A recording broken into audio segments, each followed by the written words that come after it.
অসম চৰকাৰৰ ভাষিক সংখ্যালঘু উন্নয়ন বোৰ্ডৰ ফালৰ পৰা আমি বিভিন্ন সময়ত আমি বহুত ধৰণৰ কাৰ্যসূচী কৰি আহিছোঁ আৰু যিসকল আমাৰ বেনিফিচিয়াৰী আছে সময় সময়ত আমি যেনে ফিল্টাৰ দিয়া প্ৰেছাৰ কুকাৰ দিছোঁ আমি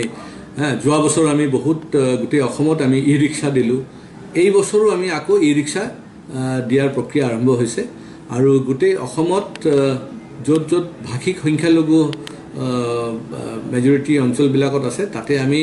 এটা কোটা ফিক্স কৰি দিছোঁ যে কিমান কোট ই ৰিক্সা যাব আৰু সেই হিচাপত আমি ফৰ্ম ৰিলিজ কৰিছোঁ কাৰণ যোৱা বছৰ যেতিয়া ই ৰিক্সা বিতৰণ কৰা হৈছিল সেই সময়ত বহুতে গম পোৱা নাছিলে আমি পেপাৰত আমি এডভাৰটাইজমেণ্ট দিওঁ বা ধৰক অনলাইন ৰেজিষ্ট্ৰেশ্যন হয় কিন্তু যিসকল দুখীয়া মানুহ তেওঁলোকে কেতিয়াবা গম নাপায় সেইকাৰণে আমি এটা নতুন পদ্ধতি আৰম্ভ কৰিছোঁ আমি এইবাৰ আমি এই ফৰ্মটো আমি বনাই দিছোঁ এই ফৰ্মটো ফিল আপ কৰিব আৰু ফৰ্মৰ লগতে ইয়াত এটা কোড নম্বৰ আছে এই কোড নম্বৰটো খুব ইম্পৰ্টেণ্ট এই কোড নম্বৰ বেচিছত অনলাইন আকৌ এপ্লাই কৰিব অনলাইনটো খুলিব আপোনাৰ 1 ডিচেম্বৰৰ পৰা 30 ডিচেম্বৰলৈ আৰু ফৰ্ম বিতৰণটো হ'ব একদম 30 নৱেম্বৰলৈ তেওঁলোকে ফৰ্ম ল'ব পাৰিব আৰু ফিল আপ কৰিব পাৰিব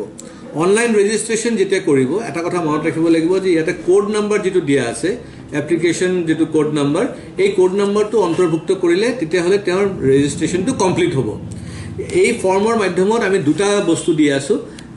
এটা হৈছে ই ৰিক্সা আৰু এটা হৈছে মপেড কিন্তু এজন ব্যক্তি এটা আইটেমক সিলেক্ট কৰিব পাৰিব হয় তেখেত ই ৰিক্সা সিলেক্ট কৰিব পাৰিব অথবা মপেড সিলেক্ট কৰিব পাৰিব দ্বিতীয়টো হৈছে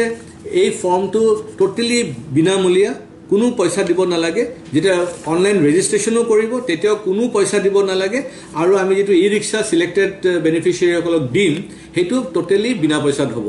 এক পইচা কাৰো দিব নালাগে আৰু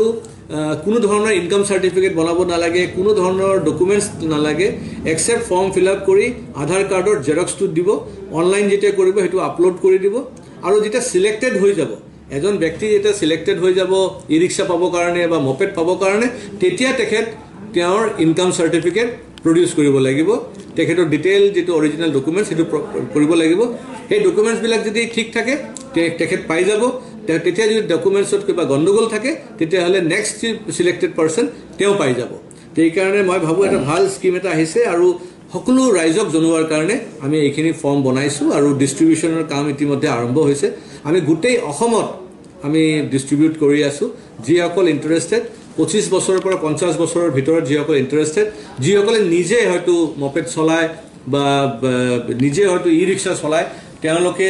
এপ্লাই কৰিব আৰু সিন্স এই ই ৰিক্সাটো টোটেলি বিনামূলীয়া কোনো পইচা লোৱা নহব তাৰ কাৰণে তেওঁলোকে এটো বিক্ৰী কৰিব নোৱাৰে 3 বছৰৰ কাৰণে তেওঁলোকে বিক্ৰী কৰিব নোৱাৰিব তেওঁলোকে লিজতো দিব নোৱাৰিব নিজে চলাব লাগিব আৰু যিসকলে নকৰিব তেতিয়াহলে কিন্তু আকৌ আইনী প্ৰক্ৰিয়াত হয়তো তাতে একচনো ল'ব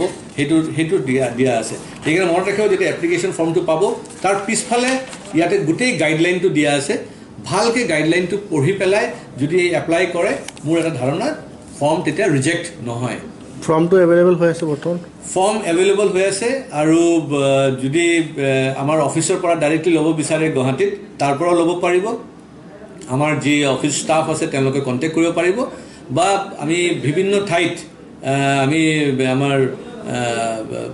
ব্যৱস্থা কৰি আছো মানে পৌঁছাই দিয়াৰ কাৰণে কিন্তু এটা কথা মনত ৰাখিব এই ফৰ্মটো জেৰক্স কৰিব নোৱাৰে ফটোকপি কৰিব নোৱাৰে আৰু এই ফৰ্মটো টোটেলি বিনামূলীয়া অসম চৰকাৰৰ ভাষিক সংখ্যালঘু উন্নয়ন বোৰ্ডৰ ফালৰ পৰা আমি বিভিন্ন সময়ত আমি বহুত ধৰণৰ কাৰ্যসূচী কৰি আহিছোঁ আৰু যিসকল আমাৰ বেনিফিচিয়াৰী আছে সময় সময়ত আমি যেনে ফিল্টাৰ দিয়া প্ৰেছাৰ কুকাৰ দিছোঁ আমি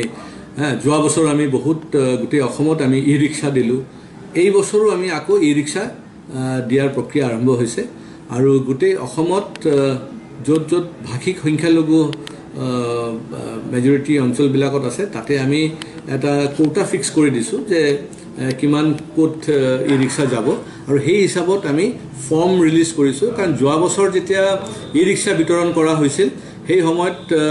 বহুতে গম পোৱা নাছিলে আমি পেপাৰত আমি এডভাৰটাইজমেণ্ট দিওঁ বা ধৰক অনলাইন ৰেজিষ্ট্ৰেশ্যন হয় কিন্তু যিসকল দুখীয়া মানুহ তেওঁলোকে কেতিয়াবা গম নাপায় সেইকাৰণে আমি এটা নতুন পদ্ধতি আৰম্ভ কৰিছোঁ আমি এইবাৰ আমি এই ফৰ্মটো আমি বনাই দিছোঁ এই ফৰ্মটো ফিল আপ কৰিব আৰু ফৰ্মৰ লগতে ইয়াত এটা কোড নম্বৰ আছে এই কোড নম্বৰটো খুব ইম্পৰ্টেণ্ট এই কোড নম্বৰ বেচিছত অনলাইন আকৌ এপ্লাই কৰিব অনলাইনটো খুলিব আপোনাৰ 1 ডিচেম্বৰৰ পৰা 30 ডিচেম্বৰলৈ আৰু ফৰ্ম বিতৰণটো হ'ব একদম 30 নৱেম্বৰলৈ তেওঁলোকে ফৰ্ম ল'ব পাৰিব আৰু ফিল আপ কৰিব পাৰিব অনলাইন ৰেজিষ্ট্ৰেশ্যন যেতিয়া কৰিব এটা কথা মনত ৰাখিব লাগিব যে ইয়াতে কোড নম্বৰ যেটো দিয়া আছে এপ্লিকেশ্যন যেটো কোড নম্বৰ এই কোড নম্বৰটো অন্তৰ্ভুক্ত কৰিলে তেতিয়াহ'লে তেওঁৰ ৰেজিষ্ট্ৰেশ্যনটো কমপ্লিট হ'ব এই ফৰ্মৰ মাধ্যমত আমি দুটা বস্তু দি আছো এটা হৈছে ই ৰিক্সা আৰু এটা হৈছে মপেড কিন্তু এজন ব্যক্তি এটা আইটেমক সিলেক্ট কৰিব পাৰিব হয় তেখেত ই ৰিক্সা সিলেক্ট কৰিব পাৰিব অথবা মপেড সিলেক্ট কৰিব পাৰিব দ্বিতীয়টো হৈছে এই ফৰ্মটো টোটালি বিনামূলীয়া কোনো পইচা দিব নালাগে যেতিয়া অনলাইন ৰেজিষ্ট্ৰেশ্যনো কৰিব তেতিয়াও কোনো পইচা দিব নালাগে আৰু আমি যেটো ই ৰিক্সা সিলেক্টেড বেনিফিচিয়াৰীসকলক দিম হেতু টোটালি বিনা পইচাত হ'ব এক পইচা কাৰো দিব নালাগে আৰু